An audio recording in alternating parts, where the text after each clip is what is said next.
As before, we write a specific force as the gradient of our potential function, which we call r, and this is the gradient in the orbital radius of the full expansion of the geopotential in the form that we've previously used, incorporating the associated Legendre polynomials with arguments of cosine of the zenith angle.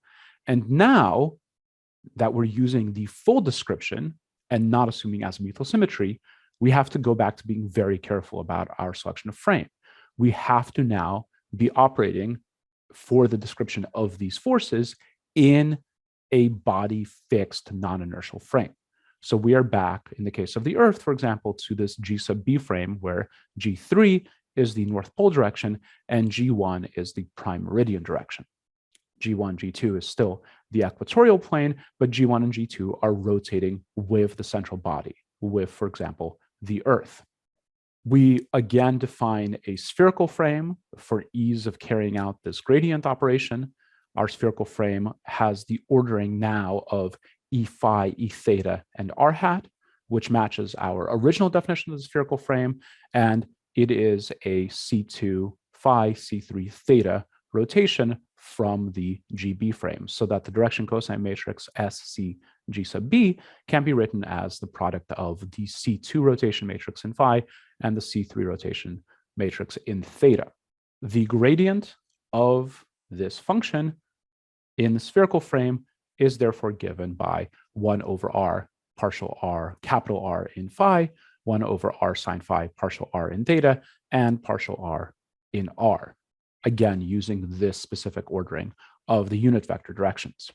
And then in order to get the relationship between the components of this gradient in the G sub B frame, we just multiply by the transpose of this direction cosine matrix. We can describe the components of our orbital radius vector in this G sub B non-inertial frame as Cartesian coordinates r1, r2, r3, which map to just r, the orbital radius magnitude, in the third component of the S frame, and these two matrices are related by the same direction cosine matrix, transpose of this. And from trigonometry, we can write that the sine of phi is rho over r, rho being the projection of the orbital radius vector onto the G1, G2 plane, onto the equatorial plane. Sine of theta is the second component, r2 over rho, and cosine of phi is the third component, r3 over r, the magnitude of the full unprojected orbital radius vector. And finally, cosine of theta is r1 over rho. Plugging all of that in, we find that the components of the force in this non-inertial G sub B frame are given by this matrix here. Each of these components are functions of the partials of the perturbing potential r with respect to r and phi and theta, and those partials are written out here. All right, so this is just an enormous mass of equations. How do you actually use any of this? Well, in your numerical integration, for any point in time when you wish to evaluate the perturbing potential, you evaluate this force function in components of the G sub B frame using as many coefficients CLM, SLM as you wish. It's quite common to use, say, the first 10 orders. In some models, there's the first 80 orders. And if you want to track incredibly minute effects, then you can go out to the full set of spherical harmonics as provided by the Gray status set or other models, for example. So that's over 2,000 orders. In any case, you do these summations, you crunch this all out, you get the components of the force in the Earth fixed non-inertial frame, G sub B, and then you rotate this back into your inertial frame. So potentially the equatorial frame or some other Earth fixed inertial frame that you happen to be using. And so there's just another direction cosine matrix that you can evaluate for whatever inertial frame you're operating in. Now you finally have your forces in components of the same inertial frame in which you have your orbital state vector defined in, and then you can tack them on to the acceleration term and proceed with the numerical integration. So basically what this boils down to is just a lot of very, very tedious and meticulous bookkeeping.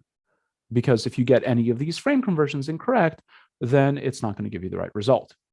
But because we've derived our secular expressions for the various rates of change of the orbital elements over many orbital periods, you actually have some relatively straightforward checks, consistency checks on your numerical integration.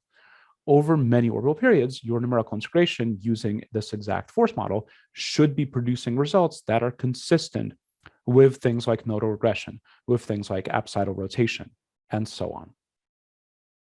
We've been assuming this whole time that a frame fixed to the Earth with one of the directions pointed along the Earth's North Pole direction can be used as an inertial frame.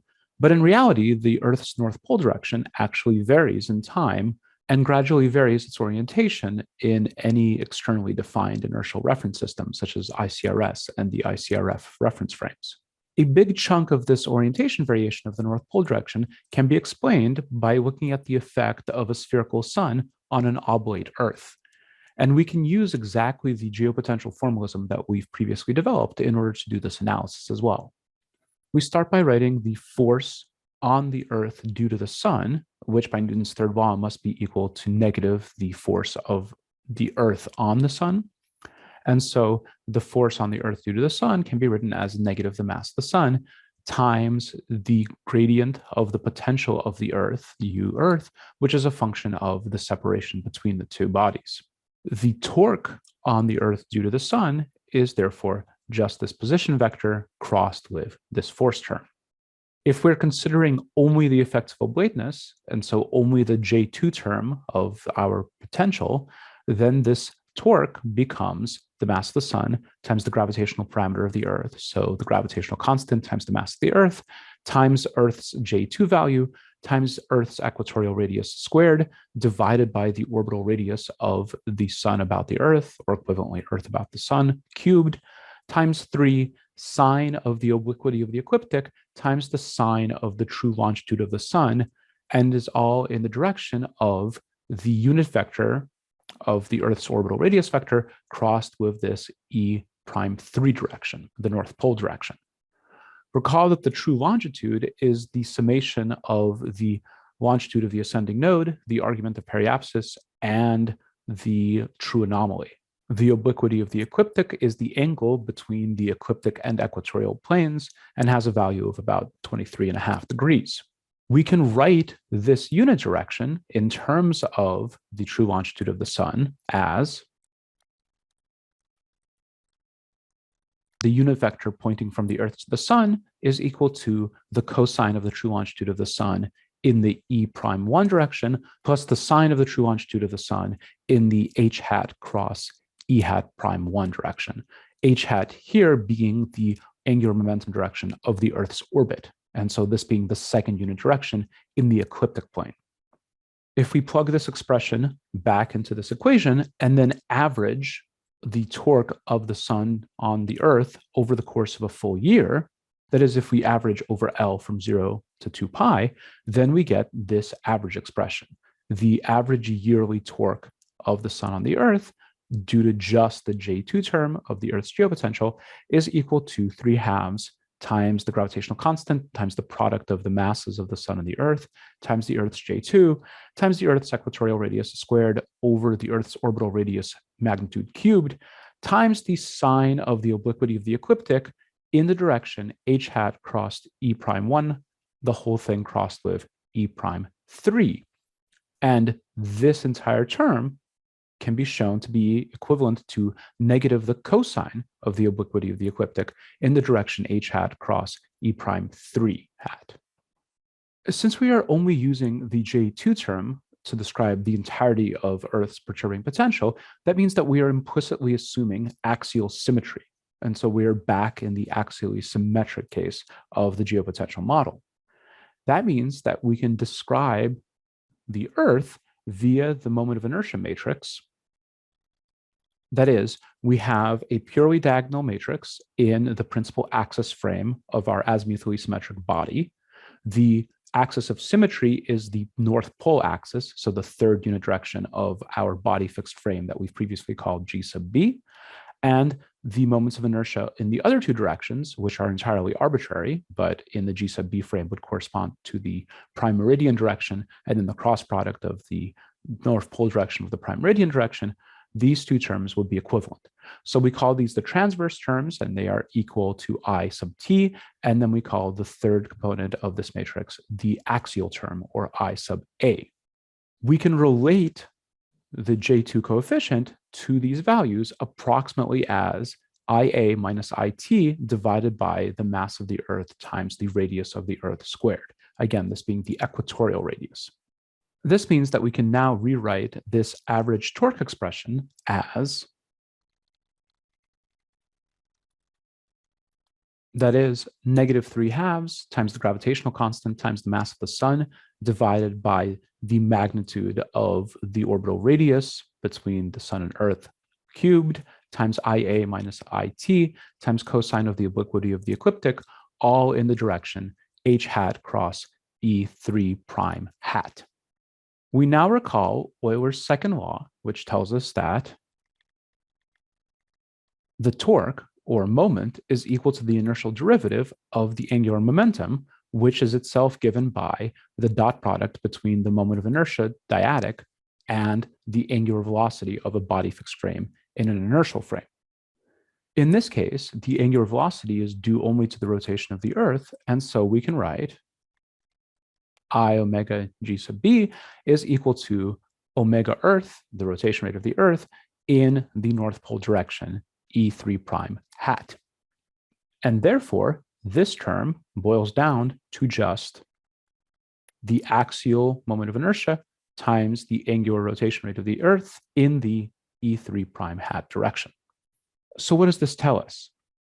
This means that the torque produces a westward precession of E prime 3 hat, the Earth spin axis, about h hat, the ecliptic pole axis, with a rate given by psi dot equal to -3/2 times the gravitational constant times the mass of the sun times the difference between the axial and transverse moments of inertia of the Earth over 2 times the orbital radius magnitude cubed times the axial moment of inertia of the Earth times the Earth's rotation rate, all times the cosine of the obliquity of the ecliptic. The vernal equinox precesses with a period of approximately 25,800 years. If we plug in some numbers for the Earth, recalling that J2 was about 1.083 times 10 to the -3rd, that gives us an axial moment of inertia of about 0.34 times the mass of the Earth times the Earth's radius squared. And you'll find that you have kind of a shortfall between what is observed and what this theory predicts. So clearly, this is not the only effect. There's also a pretty strong contribution due to interactions with the moon. But between those two factors, the interaction of the spherical sun with the non-spherical Earth and the interaction of the Earth and the moon, we can pretty much fully explain the observed periodicity of the vernal equinox precession.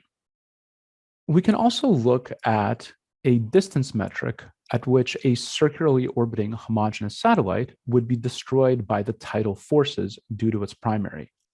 This is essentially the point in space at which a satellite's self-gravity is weaker than gravitational shear due to the primary.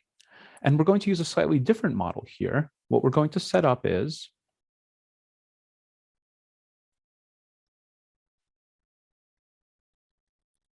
so we have our primary planetary body that has radius r sub p and a mass capital M. Located a distance r naught away, we have our satellite, which we will model as two particles that are joined together.